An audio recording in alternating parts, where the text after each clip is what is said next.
Olá, tudo bem? Eu sou o Frank, professor dos adolescentes aqui na 5ª Igreja Presbiteriana de Montes Claros. Seja muito bem-vindo à nossa aula virtual.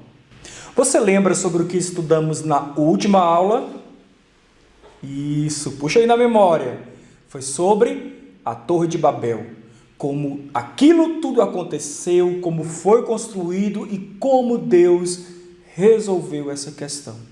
Mas hoje nós vamos estudar sobre um personagem muito importante em toda a história bíblica.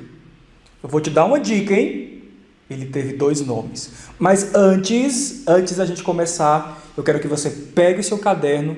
Isso, pega o caderno, pega uma caneta e anota tudo. No final, eu vou fazer umas perguntas e vou saber se você estava prestando atenção, ok? Se precisar voltar o vídeo, volta o vídeo, não tem problema, o importante é você aprender e anotar tudo. Qualquer dúvida, deixa nos comentários deste vídeo e eu prometo tentar responder todas elas. Combinado? Vamos lá? O estudo de hoje nós encontramos no livro de Gênesis, a partir do capítulo 12, quando Deus chama um homem chamado Abrão. Você é uma daquelas pessoas que faz planos, que tem ideias. Deus também tinha um plano. E ele quis compartilhar esse plano com um homem. O nome dele era Abrão. Abrão morava numa cidade chamada Ur dos Caldeus. Hoje ela fica localizada naquela área conhecida como o Iraque. Exatamente, ali. Deus o chamou para que saísse do seu país, da sua terra, deixasse tudo para obedecer o chamado de Deus. O interessante é que na história fala que Deus chamou para uma terra que ele ainda não sabia onde era. Mas mesmo assim, Abrão ouviu a voz de Deus e ele obedeceu a Deus. Ele saiu com Sarai, sua esposa, junto com o seu sobrinho Ló. Só que Ló, você vai ver nos capítulos aí, que deu uma confusão por causa de uma terra e eles se separaram. Mas Abrão e Sarai andaram muito, até chegarem em um lugar chamado Canaã. E Deus novamente falou para ele que aquela era a terra que ele havia prometido. E sobre promessas, Deus fez a Abrão 3 promessas. Anote aí. Primeiro, que lhe daria uma terra que dessa terra surgiria uma grande nação. Tipo o Brasil, bem grande. Isso. Segunda promessa, Deus prometeu a Abrão que lhe daria um filho, uma descendência. Filho, netos, bisnetos. E também que ele seria um homem muito próspero, um homem muito importante, porque através de Abrão, Deus iria abençoar a muitos outros. Então, nessa caminhada que Deus chamou Abrão, eles caminharam até chegar em Canaã. E ali Deus falou que aquela terra era a terra que ele havia prometido. Abrão e Sarai, então, se estabelecem ali, passam a morar ali. Já observamos aqui Deus cumprindo a primeira das 3 promessas. Mas faltam 2. Você lembra?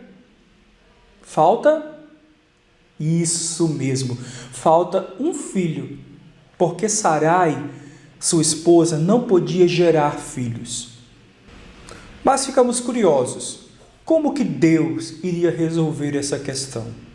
De um lado, ele prometeu um filho, mas do outro, ela não podia gerar filhos. Como Deus iria resolver isso? A partir dos versículos seguintes, nós começamos a perceber a história da vida de Abrão e Sarai mudando. Lembra que no começo eu falei que eles tinham 2 nomes? Isso mesmo. Agora Deus muda o nome deles.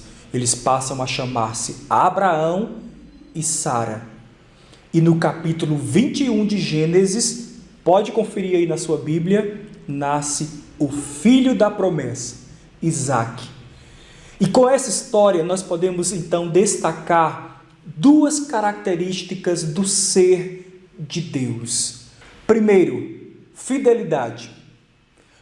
Podemos perceber um Deus que chamou Abrão para sair da sua terra e lhe fez promessas. E Deus foi cumprindo cada uma de suas promessas. Por quê? Porque Deus é fiel. A palavra fala que Deus não pode negar a si mesmo. Se Ele te prometeu algo, tenha certeza, Ele cumprirá. Quer conferir isso na Bíblia? Então, abra aí agora a sua Bíblia em Hebreus, capítulo 10, verso 23, e medite o que a palavra fala sobre essa fidelidade de Deus. Segunda característica, poder. Deus é fiel e Ele é poderoso. Poder, porque ela não podia ter filhos. Biologicamente, Sarai não podia gerar filhos. Além de ela ser estéril, também tinha o fator da idade. Eles já eram bem velhinhos, muito idosos, mas mesmo assim, Deus faz milagrosamente surgir um útero novo. Não sei o que aconteceu, sei que um menino nasceu. Aos nossos olhos, quando as coisas parecem impossíveis, podemos ter a certeza que Deus faz o impossível acontecer. Sabe onde é que está escrito isso? Deixa marcado aí Gênesis. Agora vai lá para Lucas, capítulo 1, verso 37. Diz o quê? Que nada para Deus é impossível. E eu deixo uma pausa aqui para a nossa reflexão. Você tem promessas de Deus? Eu sei que você tem. Muitas na Bíblia nós encontramos e elas falam a respeito de você. Isso mesmo, são para você e para mim. Temos a certeza de que mesmo aos nossos olhos algo pode parecer impossível, Deus cumprirá. Porque Ele é fiel e Ele é poderoso. Apenas confie em Deus. Temos duas coisas muito importantes que eu gostaria de destacar nessa lição e eu quero que você anote aí. Não deixe de perceber. Primeiro, viria da descendência de Abraão aquele que esmagaria a cabeça da serpente, prometido em Gênesis 3,15. O Messias prometido viria da descendência de Abraão, aquele que destruirá o poder do mal, o poder de Satanás.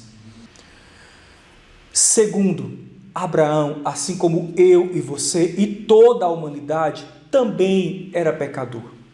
Mas Deus o chamou e cumpriu as suas promessas e ele foi salvo pela obediência? Se você respondeu sim, você vai aprender hoje que não. Abraão não foi salvo pela obediência, ele foi salvo pela fé. Onde nós encontramos isso? Deixa marcado aí, agora vai lá em Romanos. Carta do apóstolo Paulo aos Romanos, capítulo 4, verso 3, fala o quê?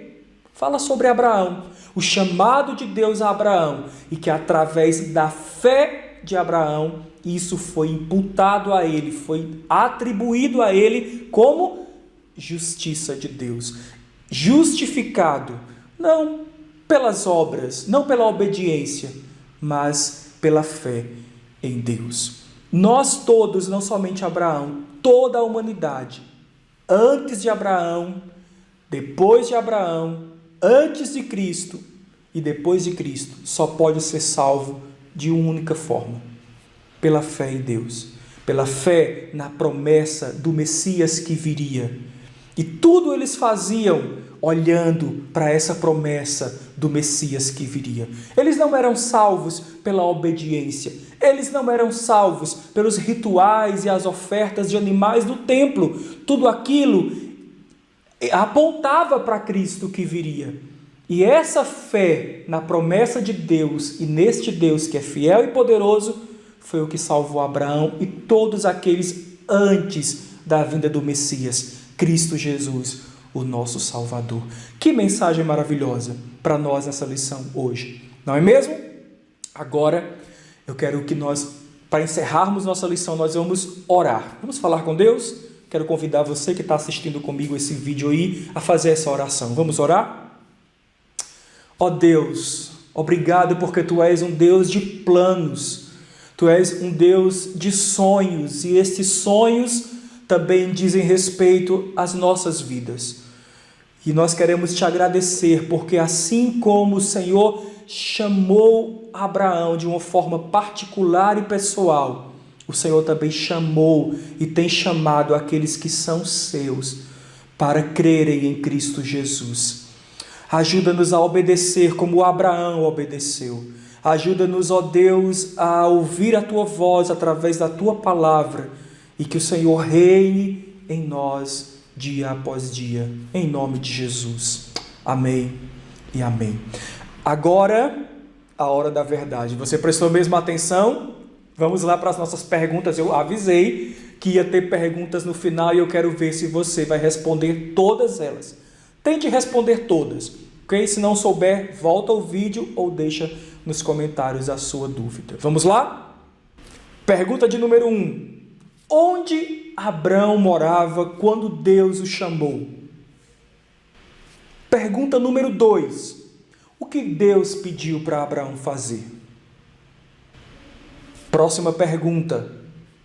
Quando Deus chamou Abraão e Sarai, quantos filhos eles tinham? Você lembra? E a última pergunta. Como Abraão foi salvo, se Jesus ainda não tinha vindo? Você lembra? Isso é muito importante. Ok? Qualquer dúvida, entre em contato conosco. É um prazer estar aqui com você e é muito precioso esse tempo que nós dedicamos a aprender a palavra de Deus. Fica aqui o nosso muito obrigado a você por acompanhar conosco esse vídeo e que Deus te abençoe. Até a próxima aula. Tchau, tchau.